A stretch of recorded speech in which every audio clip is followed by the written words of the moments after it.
Hello YouTube, it is SWGoH's #1 Vance imitator, Mr. McClunky, here with a PowerPoint presentation of abilities that need to be buffed. Keep in mind these are in no particular order.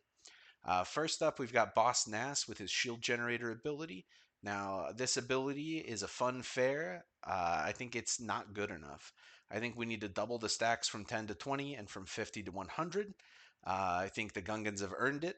They're no longer part of the Premier raid, and I kind of feel bad for the guys. Up next is Dexter Jetster's Diner Dash ability. Much damage, such power. Wow. I think it needs to live up to that ability description.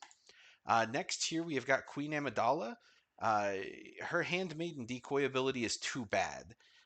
Queen Amidala needs to be buffed. I suggest just adding the Krennic support cron to her kit permanently, perhaps as maybe like an extra Zeta, or maybe just an entirely new unique ability, something kind of like the shield generator is on the Gungans. Just give her another one so we can kind of invest in this.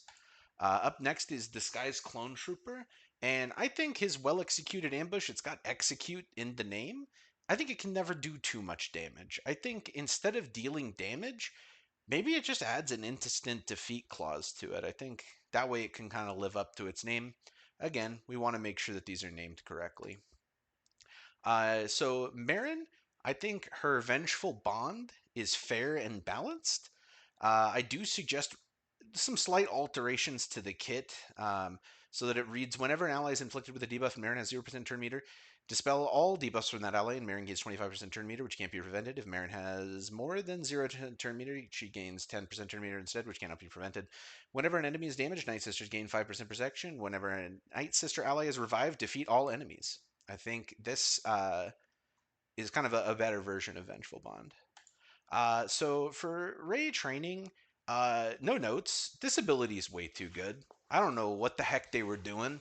Jedi training Ray with this, running on a full Jedi team as the leader, is a little bit too overpowered.